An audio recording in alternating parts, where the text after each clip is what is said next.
Assalamualaikum 9th class, how are you? बच्चे, today we are going to do the unit number 6 algebraic manipulation.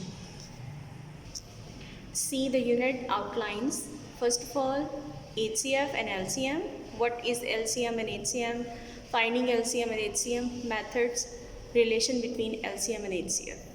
Highest common factor belongs to HCF. If two or more algebraic expressions are given, then their common factor of highest power is called the HCF of the expression. कहता है कि आपके पास कोई से दो या दो से ज़्यादा algebraic expressions हों और उनका जो भी common factor होगा वो हमारा हाईएस्ट कॉमन फैक्टर को बिलोंग करेगा, यानी कॉमन फैक्टर्स में से जिसकी हाईएस्ट पावर होगी वो हमारा HCF कहलाएगा. Finding the HCF, there are two methods for finding HCF, by factorization and by Taveyan method. सबसे पहले हम करेंगे फैक्टराइजेशन के ज़रिए HCF फाइंड. हमारे पास कोई से दो एक्सप्रेशंस हैं, x² - 4 and x+2 whole power 2. तो सबसे पहले हम x² - 4 के फैक्टर्स निकालेंगे. x-4 is equals to square of x minus square of 2 and according to the formula of a² - b². हमने इसको खोला है a + b into a - b. तो उसके अकॉर्डिंग हमने x+2 और x+2 और x-2 जो है उसको खोल लिया. अब दूसरा एक्सप्रेशन है हमारे पास x+2 होल स्क्वायर. तो होल स्क्वायर जो है उसको हम इसका मतलब है कि बेस सेम है तो पावर जो है आपस में मल्टीप्लाई होकर सेम लिखी जाती है. इसी तरह से हम इसको खोल भी सकते हैं. x+2 होल स्क्वायर जो है उसको हम 2 टाइम्स लिखेंगे तो हमारे पास कॉमन फैक्टर अब हम देखेंगे कि क्या चीज़ कॉमन आ रही है दोनों में, वो है x+2 और x+2. तो ये हमारा हाईएस्ट कॉमन फैक्टर होगा. हाईएस्ट इसलिए है क्योंकि यहाँ पे कोई और कॉमन फैक्टर नहीं आ रहा. अगर एक से ज़्यादा कॉमन फैक्टर होंगे तो फिर हम देखेंगे कि इनमें से हाईएस्ट कौन सा है, वो हमारा हाईएस्ट कॉमन फैक्टर होगा. अगर नहीं कोई एक ही कॉमन है तो फिर हम कहेंगे वही हमारा HCF होगा.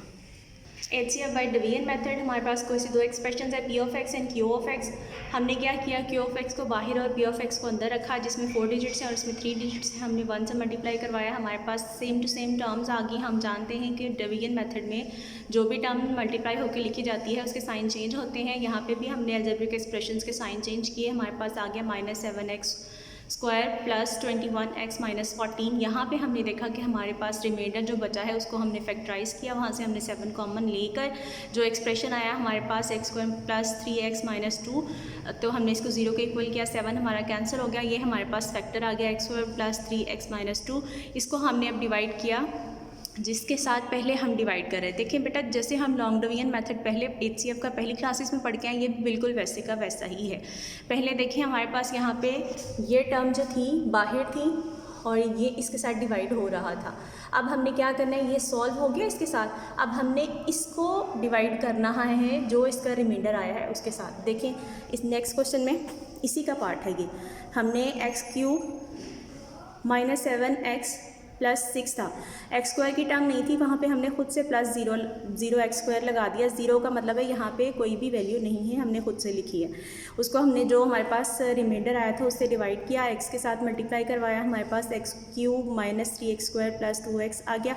इसको हमने सॉल्व किया. बाद में हमारे पास आ गई टर्म जो भी, उसको हमने 3 से मल्टीप्लाई करवाया तो हमारे पास जो HCF बना जिससे ये फुली डिवाइड हुई ये टर्म, वो ये था जिसके साथ ये फुलफिल हो गया, डिवाइड हो गया. ये हमारा HCF कहलाएगा. The next one is least common multiples.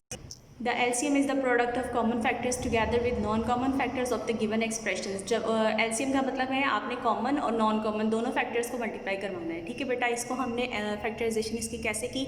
दो एक्सप्रेशन है 39xy², 13yz. हमने इसके फैक्टर्स निकाले. 39 के फैक्टर हैं 3 और 13 को मल्टीप्लाई करवाएं तो 39 आता है. x और y² है y × y. 13yz is equals to 1 × 13yz. अब हमने यहाँ पे जो एरोज़ के साथ मैंने आपको शो करवाया वो हमारे कॉमन फैक्टर्स हैं 13 और y, और नॉन कॉमन फैक्टर्स जिन पे कुछ भी नहीं किया हुआ 3xy फर्स्ट में से और 1z जो है वो दूसरे एक्सप्रेशन में से. हमने इन नॉन कॉमन और कॉमन फैक्टर्स को लिख लिया. LCM निकालने के लिए हमने दोनों को मल्टीप्लाई करवाया. LCM is equals to common factors multiply by non common factors, then our LCM will be 39xy²z.